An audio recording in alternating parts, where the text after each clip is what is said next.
يا مركز النور فيك الإخاء وفيك المحبة فيك النقاء يا مركز النور فيك الإخاء وفيك المحبة فيك النقاء وفيك تجمع شمل الشباب فصرت بحق لهم ملتقى فيك رب العالمين والصلاة والسلام على سيد المرسلين سيدنا ومولانا محمد وعلى آله وأصحابه وأزواجه وذرياته أجمعين أما بعد فأعوذ بالله من الشيطان الرجيم بسم الله الرحمن الرحيم إنا فتحنا لك فتحا مبينا ليغفر لك الله ما تقدم من ذنبك وما تأخر ويتم نعمته عليك ويهديك صراطا مستقيما وينصرك الله نصرا عزيزا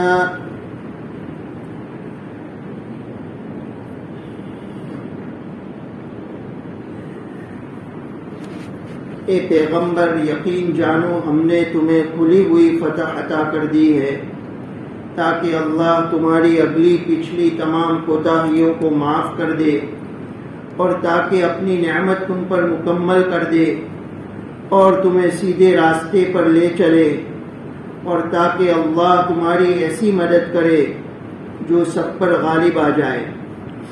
گزشتہ میں نے اس سورت کا پس منظر بتلایا تھا۔ میں نے بتلایا تھا کہ حدیبیہ سے واپسی کے سفر میں یہ سورت نازل ہوئی۔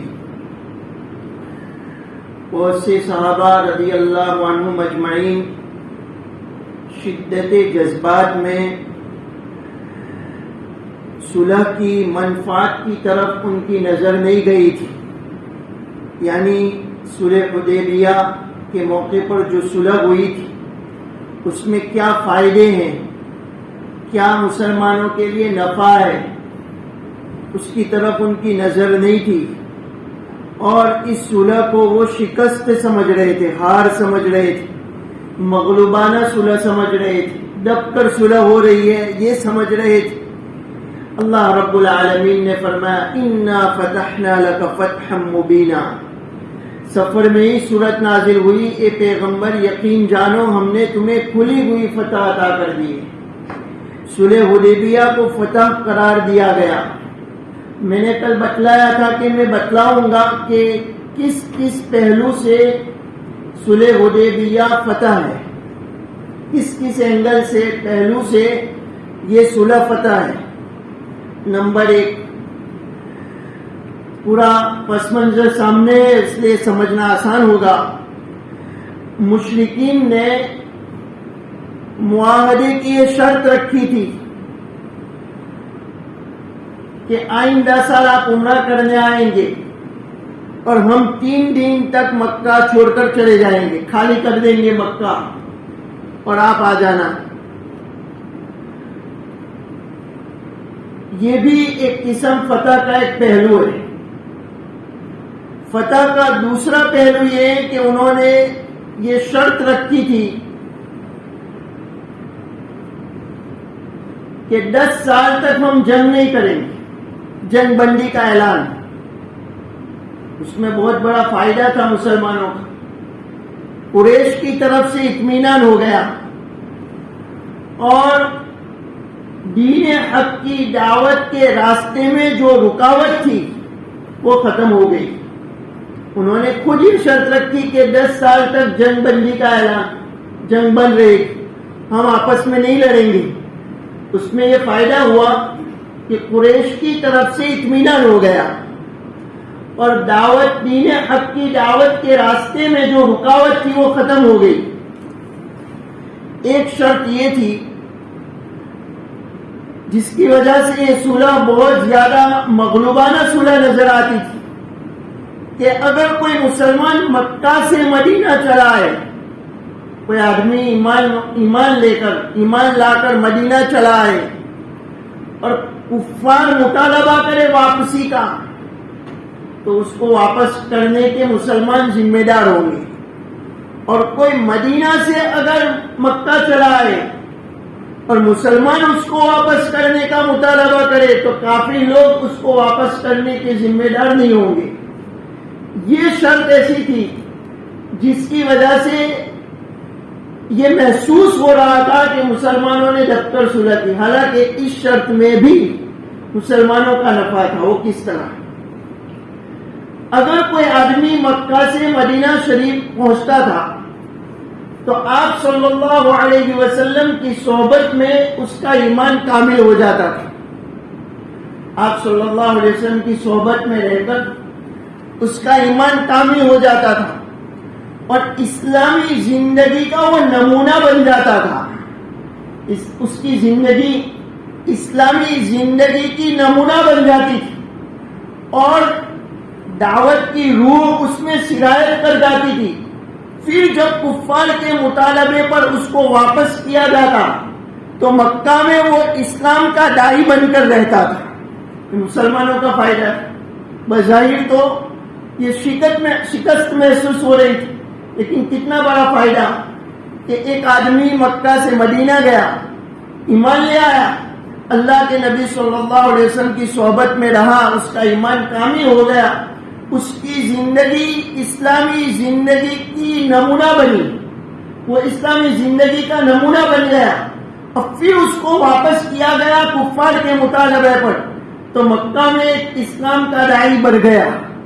اچھا، جو آدمی مدینہ سے مکہ آتا تھا اور اس کو واپس کفار نہیں کرتے تھے، وہ مسلمان ہوتا تھا تو وہ بھی اسلام کا داعی ہوتا تھا، اور اگر وہ منافق ہوتا تھا تو مدینے سے نکلنا ہی بہتر تھا اس کا۔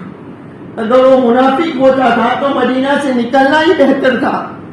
ہر اعتبار سے اس شرط میں مسلمانوں کا نفع تھا۔ ہمیں سبق مل رہا ہے کہ کبھی کوئی چیز ظاہر میں ایسی محسوس ہوتی ہے جس میں ہمیں نقصان نظر آتا ہے، جس میں ہم یہ سوچتے ہیں کہ بڑا نقصان ہو گیا، لیکن اللہ ہی جانتے ہیں کہ اس میں ہمارا کیا فائدہ ہے۔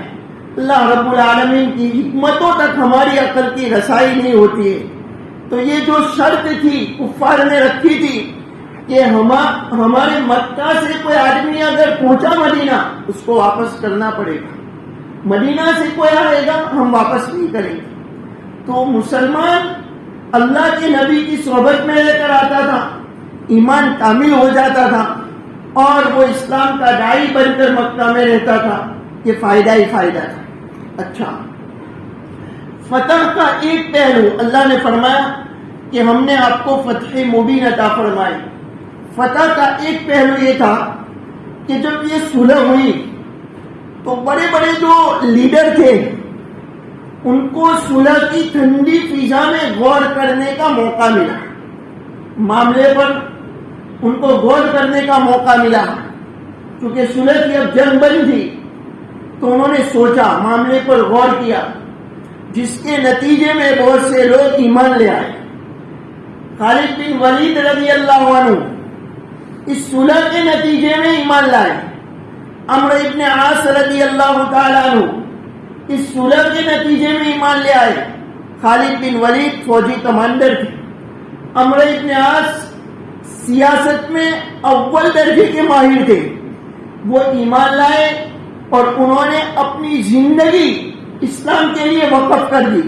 چنانچہ حضرت ابوبکر صدیق رضی اللہ تعالیٰ عنہ کی خلافت کے زمانے میں خالد بن ولید رضی اللہ تعالیٰ عنہ کی قیادت میں شام کا ایک بہت بڑا حصہ فتح ہوا، اور حضرت عمر رضی اللہ تعالیٰ عنہ کی خلافت کے زمانے میں حضرت عمرو ابن عاص رضی اللہ عنہ کی قیادت میں مصر فتح ہوا۔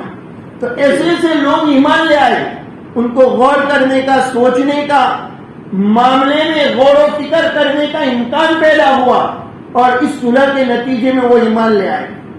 اور اس صلح کے نتیجے میں اسلام کی دعوت اور اس کی قبولیت کی رفتار اور اسپیڈ کتنی تیز ہوئی اس کا اندازہ آپ کو ہوگا. بھی صلح حدیبیہ کے موقع پر میں نے بتلایا اللہ کے نبی صلی اللہ علیہ وسلم کے ساتھ 1400-1500 اصحاب تھے.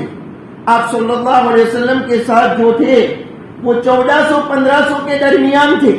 صلح حدیبیہ کے موقع پر 2 ہی سال بعد مکہ فتح ہوا اور اس وقت جو تعداد تھی آپ کے ساتھ 10,000 کی تعداد تھی. تو قبولیت دین حق کی جو دعوت تھی اس کی قبولیت کی رفتار بھی بڑی تھی. فتح کا ایک پہلو یہ ہے کہ صلح حدیبیہ کے بعد دین حق کی دعوت کی قبولیت کی رفتار تیز ہوئی اور اس کا اندازہ اس سے لگایا جا سکتا ہے کہ صلح حدیبیہ کے موقع پر آپ کے ساتھ 1400-1500 اصحاب تھے اور 2 ہی سال کے بعد مکہ فتح ہوا اور اس موقع پر آپ کے ساتھ جو حضرات تھے ان کی تعداد 10,000 تھی. اس لیے بہت سے صحابہ عبداللہ ابن مسعود رضی اللہ عنہ بھی ان میں شامل ہے. وہ فرماتے ہیں کہ صلح حدیبیہ کو ہی ہم فتح مبین کہتے ہیں. انہوں نے تو صلح حدیبیہ بھی کو فتح مبین کا مصداق قرار دیا. بہت سے صحابہ کا قول ہے, ان میں سے ایک ہے عبداللہ ابن مسعود رضی اللہ تعالیٰ عنہ. وہ فرماتے تھے کہ فتح مبین کی مصداق صلح حدیبیہ ہے. دوسرا قول بھی ہے مفسرین کا کہ یہ جو صلح حدیبیہ سے واپسی کے موقع پر یہ سورت نازل ہوئی اِنَّا فَتَحْنَا لَكَ فَتْحًا مُبِينًا, فتح مبین کی اللہ رب العالمین نے خوشخبری سنائی, پیشین گوئی پہلے سے فرمائی گئی کہ صحابہ کرام رضی اللہ عنہ کے دل زخمی تھے, ان کے دل غمزدہ تھے, وہ بظاہر اس کو شکست سمجھ رہے تھے. تو ان کے زخم پر مرہم رکھنے کے لیے یہ آیت نازل ہوئی کہ اس غم کو بھول جاؤ, اس غم کو بھول جاؤ, ہم نے تمہارے لیے فتح مقدر کر دی ہے اور مکہ فتح ہوگا. ہم نے تمہارے لیے فتح مقدر کر دی ہے, مکہ فتح ہوگا. اور 2 ہی سال کے بعد مکہ فتح ہوا. تو گویا صلح حدیبیہ سے ہی راہ ہموار ہوئی. فتح مکہ کی راہ جو ہموار ہوئی وہ صلح حدیبیہ سے ہوئی. اس لیے یہ کہا جا سکتا ہے اور یہ غلط نہیں ہوگا کہ صلح حدیبیہ سے لے کر فتح مکہ تک جو کچھ ہوا وہ فتح مبین کا مصداق ہے. صلح حدیبیہ سے لے کر مکہ کے فتح تک جو کچھ ہوا وہ فتح مبین کا مصداق ہے. اور اس کے بعد کیا ہوا؟ صلح حدیبیہ کے بعد ہی اسلامی فتوحات کے دروازے کھلے, اسلامی فتوحات کے دروازے کھلے. اللہ رب العالمین نے فرمایا اِنَّا فَتَحْنَا لَكَ فَتْحًا مُبِينًا. اب آگے جو آیت ہے اس کو سمجھیں. اللہ رب العالمین نے نبی اکرم صلی اللہ علیہ وسلم کو جو انعامات عطا کیے اس کا تذکرہ ہے. اس کے بعد والی آیت میں لِيَغْفِرَ لَكَ اللَّهُ مَا تَقَدَّمَ مِن ذَنبِكَ وَمَا تَأَخَّرَ, تاکہ اللہ تمہاری اگلی پچھلی تمام کوتاہیوں کو معاف کر دے. پہلا انعام. یہ جو انعامات تھے یہ بھی صلح حدیبیہ کی برکات تھی. یہ نعمتیں اور یہ انعامات یہ جو ملے وہ صلح حدیبیہ کے برکات اور ثمرات تھے. فرمایا کہ اللہ تمہاری اگلی پچھلی تمام کوتاہیوں کو معاف کر دے. میں عقیدہ اس کے متعلق ایک عقیدہ ہے وہ بعد میں سمجھاتا ہوں. سب سے پہلے یہ سمجھ لیجیے کہ اللہ کے نبی صلی اللہ علیہ وسلم کے لیے بڑی خوشکن اور لذت بخش راحت بخش بات یہ تھی کہ آپ صلی اللہ علیہ وسلم کو مغفرت کی خبر مل جائے, اطلاع مل جائے. جتنی بندے کو معرفت ہوتی ہے وہ بندہ اتنا زیادہ فکر مند ہوتا ہے. جس بندے کو جتنی اللہ کی معرفت ہوگی وہ بندہ اتنا زیادہ فکر مند ہوگا. متفکر ہوگا وہ اتنا زیادہ خشیت والی زندگی گزارے گا. اب اللہ کے نبی تو بہت اونچا مقام، مخلوق میں کوئی آپ سے بڑھ کر نہیں ہے، لیکن چونکہ اللہ کی معرفت میں انا اعلمکم باللہ واخشاکم، خشیت میں بھی سب سے زیادہ تھے اور معرفت میں بھی سب سے زیادہ تھے، تو آپ صلی اللہ علیہ وسلم کی اس بارے میں فکر بھی زیادہ تھی. تو آپ صلی اللہ علیہ وسلم کے لیے سب سے زیادہ مسرت بخش، راحت بخش اور خوشکن بات یہ تھی کہ آپ کو مغفرت کی اطلاع مل جائے. ایک بات تو یہ. دوسری بات یہ کہ ہر شخص کی مغفرت اس کے درجے کے مطابق ہوتی ہے. ہر شخص کی مغفرت اس کے درجے کے مطابق ہوتی ہے. آپ کی جو مغفرت ہوگی وہ سب سے اعلیٰ اور بالا ہے. آپ کی جو مغفرت ہوگی وہ سب سے اعلیٰ اور بالا ہوگی. چونکہ آپ کا مقام بڑا تو آپ کی جو مغفرت ہوگی، آپ کو جو مغفرت کا انعام ملے گا وہ انعام بھی سب سے اعلیٰ ہوگا، سب سے بالا ہوگا. دو باتیں ہوئی. تیسری بات یہ ہے وہ عقیدہ ہے کہ ہمارا عقیدہ ہے کہ انبیاء تو معصوم ہوتے ہیں، نبوت سے پہلے بھی اور نبوت کے بعد بھی. تو یہاں پر فرمایا لِيَغْفِرَ لَكَ اللَّهُ مَا تَقَدَّمَ مِن ذَنبِكَ وَمَا تَأَخَّرَ، تاکہ اللہ تمہاری اگلی پچھلی تمام کوتاہیوں کو معاف کر دے. نبی تو معصوم ہوتے ہیں، انبیاء تو نبوت سے پہلے بھی معصوم، نبوت کے بعد بھی معصوم. تو یہاں کوتاہیوں کو اور گناہوں کو معاف کرنے کا تذکرہ اس سے کیا مراد ہے اس کو سمجھیں. نبی سے کوئی کام ایسا نہیں ہوتا. اچھی طرح سمجھیے، عقیدہ ہے یہ. اور اس کو سمجھنے کے نتیجے میں قرآن شریف کی بہت ساری آیات کا سمجھنا آسان ہو جائے گا. اس عقیدے کو سمجھنے کے نتیجے میں قرآن شریف کی بہت ساری آیات کا سمجھنا آسان ہو جائے گا. نبی سے کوئی کام ایسا نہیں ہوتا ہے جو معصیت گناہ کے دائرے میں آتا ہو. نبی سے کوئی بھی نبی ہو، ہمارے نبی محمد صلی اللہ علیہ وسلم ہو یا اللہ کے دوسرے انبیاء پیغمبر، حضرت موسیٰ علیہ السلام، جتنے بھی پیغمبر تشریف لائے، ان تمام کے بارے میں عقیدہ رکھنا چاہیے کہ انبیاء سے کوئی کام ایسا نہیں ہوتا ہے جو معصیت اور گناہ کے دائرے میں اور حد میں آتا ہو. وہ کام تو ہوتا نہیں. ہاں، ایسا کام اور ایسی بات ہو سکتی ہے جو گناہ کی حد میں تو نہیں ہے لیکن ان کی شان کے مناسب نہیں ہے. دو چیزوں میں فرق سمجھنا. نبی سے کوئی کام ایسا نہیں ہوتا ہے جو گناہ کے حد میں آتا ہو، گناہ کے دائرے میں آتا ہو. ایسی بات ہو سکتی ہے، ایسا کام ہو سکتا ہے جو گناہ کے دائرے میں تو نہ آتا ہو لیکن نبی کی شان کے مناسب نہ ہو. اس کو ایک مثال سے میں سمجھاؤں.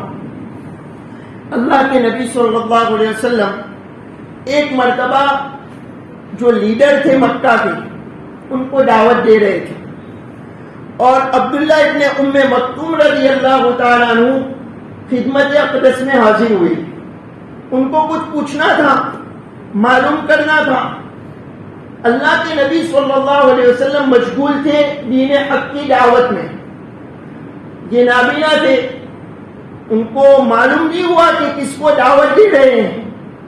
چونکہ نابینا تھے، انہوں نے آ کر پوچھنا شروع کیا. اللہ کے نبی صلی اللہ علیہ وسلم نے ان کی طرف توجہ نہیں کی اور درمیان میں اس طرح ان کا پوچھنا آپ کو ناگوار ہوا. اب یہ کام ایسا ہے جو گناہ کا کام تو نہیں ہے، اللہ کے نبی تو دین کی دعوت دے رہے تھے پر اس وجہ سے ناگوار ہوا تھا. آپ صلی اللہ علیہ وسلم کی چاہت یہ تھی کہ اگر یہ لیڈر ایمان لے آئیں گے تو دوسروں کے لیے بھی ایمان کا راستہ کھل جائے گا. آپ صلی اللہ علیہ وسلم کی چاہت یہ تھی کہ یہ لیڈر ایمان لے آئیں گے تو دوسروں کے لیے بھی دعوت کا، ایمان کا راستہ کھل جائے گا. پر یہ تو مسلمان ہیں، ہماری صحبت میں رہنے والے ہیں، ان کو تو بعد میں بھی بتلا سکتے ہیں. اس لیے آپ صلی اللہ علیہ وسلم انہی کی طرف یعنی عبداللہ ابن ام مکتوم کی طرف متوجہ نہیں ہوئے اور ناگواری ہوئی بیچ میں جو انہوں نے پوچھا، کچھ معلوم کرنا چاہا اس پر۔ اب یہاں پر یہ کام کوئی گناہ کا کام تھا نہیں، لیکن اللہ کے نزدیک آپ کی شان کے مناسب نہیں تھا، اس لیے کہ طالب کو ترجیح دینی چاہیے۔ جو طالب ہوتا ہے وہ کفار طالب نہیں تھے، اور یہ طالب تھے۔ اس آیت جو آیت نازل ہوئی اس واقعے کے بعد، عبس وتولی ان جاءہ الاعمی وما یدریک لعلہ یزکا، یہ جو آیت نازل ہوئی تو اس کی روشنی میں علماء نے یہ اصول بتلایا کہ طالب مقدم ہوتا ہے۔ ایک آدمی اپنی اصلاح کی طلب لے کر آئے، وہ اس بات کے لائق ہے کہ اس کو وقت دیا جائے، اور اس طالب کو چھوڑ کر جو بے طالب ہے، طالب نہیں ہے، جو غافل آدمی ہے، جو لاپرواہ آدمی ہے، بے پرواہی کرتا ہے، اس کو ترجیح دینا یہ درست نہیں ہے۔ تو گناہ کا کام تو آپ نے کیا نہیں تھا، لیکن آپ کے شان نہیں تھا اللہ کے نزدیک، تو اللہ نے محبوبانہ عتاب فرمایا، محبت سے ڈانٹ۔ محبوبانہ عتاب کا مطلب محبت سے ڈانٹ، عبس وتولی ان جاءہ الاعمی۔ تو ایسی باتوں کے بارے میں ہے، لیغفر لک اللہ ما تقدم من ذنبک۔ اب سمجھ میں آیا آیت کا مطلب؟ نبی سے گناہ تو ہوتا نہیں ہے، لیکن وہ کام جو نبی کے شان نہ ہو، اور اللہ رب العالمین نے اس پر محبوبانہ عتاب کیا۔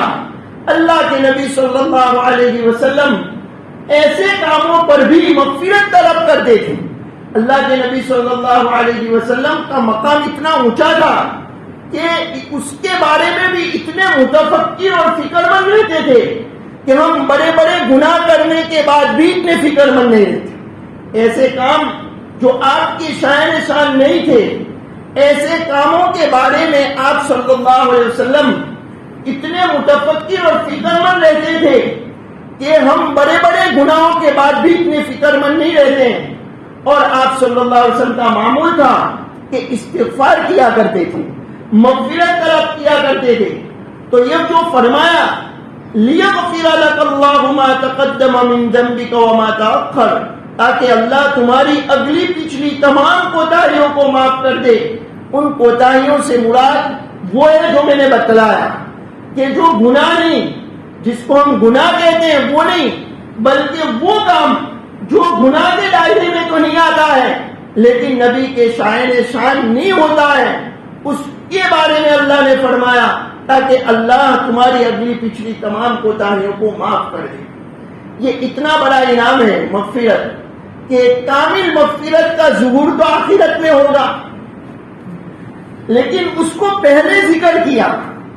دیکھیں یہاں پر 4 انعام ذکر کیے اللہ نے، جو 4 انعام دیے، مغفرت، اتمام نعمت، صراط مستقیم پر چلانے کی ضمانت، اور دشمن کے مقابلے میں ناقابل شکست مدد۔ 4 انعام کا تذکرہ کیا، ان میں سب سے پہلا انعام مغفرت کا تذکرہ کیا۔ حالانکہ کامل مغفرت کا ظہور تو آخرت میں ہوگا، اور یہ دوسری جو چیزیں، دوسرے انعامات وہ تو پہلے ہیں، لیکن یہ سب سے زیادہ آپ صلی اللہ علیہ وسلم کے لیے خوشکن بات تھی، اس لیے اس کا ذکر پہلے کیا۔ اور آپ کو اتنی خوشی ہوئی کہ آپ نے عبادت کی مقدار بڑھا دی۔ جب یہ آیت نازل ہوئی، مغفرت کا اعلان اور اس کی خبر پا کر عبادت کی مقدار بڑھا دی۔ آپ صلی اللہ علیہ وسلم نے اتنی مقدار بڑھائی کہ رات کے قیام میں آپ کے پاؤں مبارک پر ورم آ جاتا تھا۔ آپ سے کہا گیا کہ اللہ نے مغفرت کا اعلان کر دیا ہے، اتنی مشقت کیوں برداشت کرتے ہیں؟ تو فرمایا کیا میں اپنے رب کا شکر گزار بندہ نہ بنوں؟ معلوم ہوا کہ نعمت کے ملنے پر اترانے کے بجائے شکر کرنا یہ خاصان خدا کا طریقہ ہے، اللہ کے نیک بندوں کا طریقہ ہے۔ کوئی نعمت ملے، ایمان کی نعمت، اسلام کی نعمت، قرآن کی نعمت، جتنی بھی نعمت ہے، روحانی ہو، مادی ہو، جسمانی ہو، ساری نعمتوں پر اترانے کے بجائے رب العالمین کا شکر ادا کرنا یہ اللہ کے نیک بندوں کا طریقہ ہے۔ دوسرا آگے فرمایا وَيُتِمَّ نِعْمَتَهُ عَلَيْكَ، دوسرا انعام تاکہ اپنی نعمت تم پر مکمل کرے. وحی کے ذریعے جو نعمت نازل ہو رہی تھی، وحی کے ذریعے زندگی کے مختلف شعبوں کے بارے میں احکام اور قوانین نازل ہو رہے تھے. زندگی کے مختلف شعبوں کے بارے میں احکام نازل ہو رہے تھے، قوانین نازل ہو رہے تھے.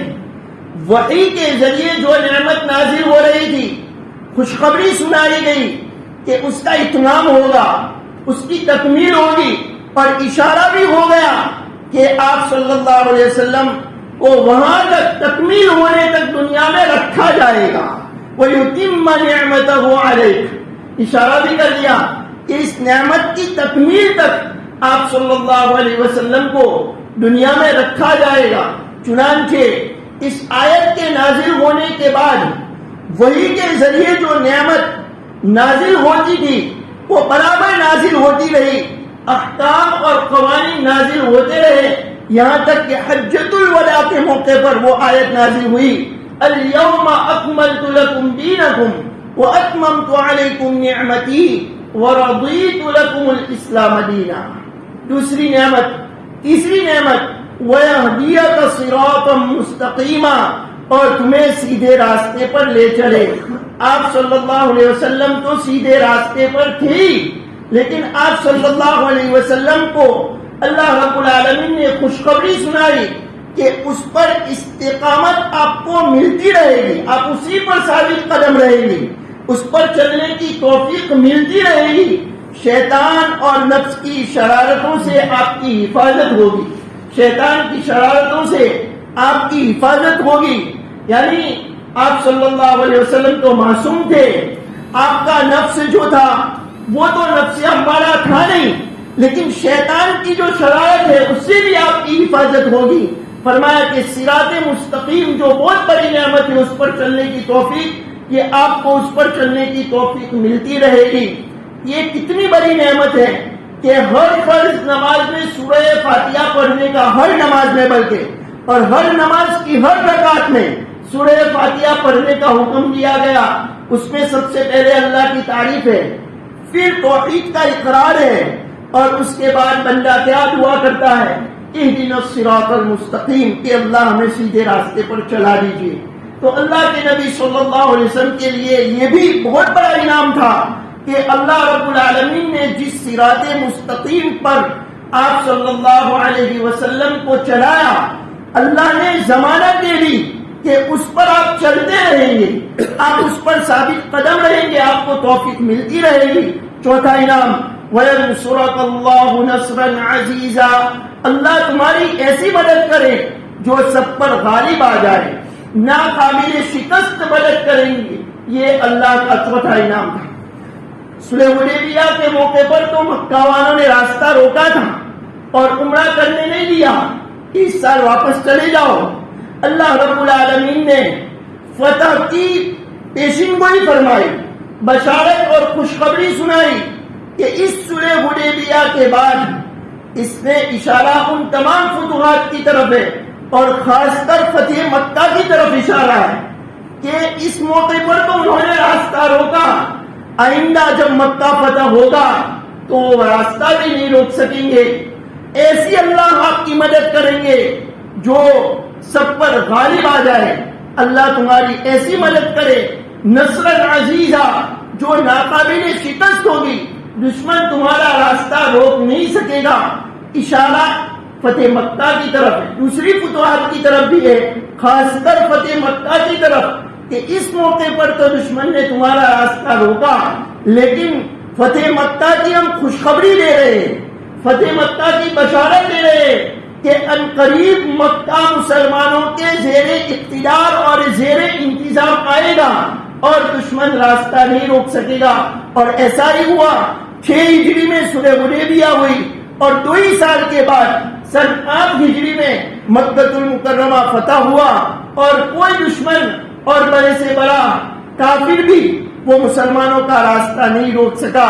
اللہ رب العالمین نے چوتھا انعام جو عطا کیا اس کا تذکرہ ہے وَيَنْصُرَكُ اللَّهُ نَصْرًا عَزِيزًا، اللہ تمہاری ایسی مدد کرے جو سب پر غالب آ جائے۔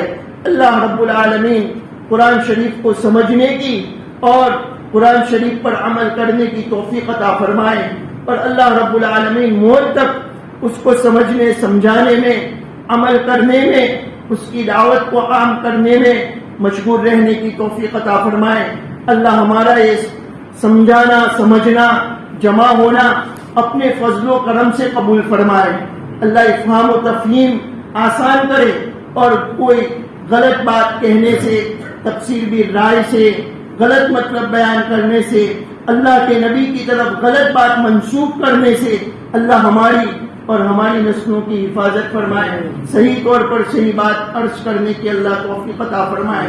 قرآن کا صحیح مطلب اللہ سمجھا دے، یہ فہم بھی اللہ کے نیک بندوں نے اللہ سے مانگا ہے۔ قرآن کو سمجھنے کی توفیق یہ اللہ کے نیک بندوں نے ابن تیمیہ رحمۃ اللہ علیہ کے بارے میں مولانا علی میاں ندوی نور اللہ مرقدہ نے ایک پوری جلد کتاب لکھی ہے، تاریخ دعوت و عظمت کی دوسری جلد تقریباً پوری کی پوری ابن تیمیہ رحمۃ اللہ علیہ کے حالات کے بارے میں ان کے بارے میں لکھا ہے کہ جب کوئی قرآن شریف کی آیت سمجھ میں نہیں آتی تھی، اس کا مطلب، اس کی مراد، اس کی تفسیر سمجھ میں نہیں آتی تھی تو کسی مسجد میں چلے جاتے تھے، جو مسجد غیر آباد ہو ایسی مسجد میں جاتے تھے اور سجدے میں اللہ سے دعا کرتے تھے، یا معلم ابراہیم فہمنی، اے ابراہیم علیہ السلام کو علم دینے والے مجھے بھی سمجھا دیجئے۔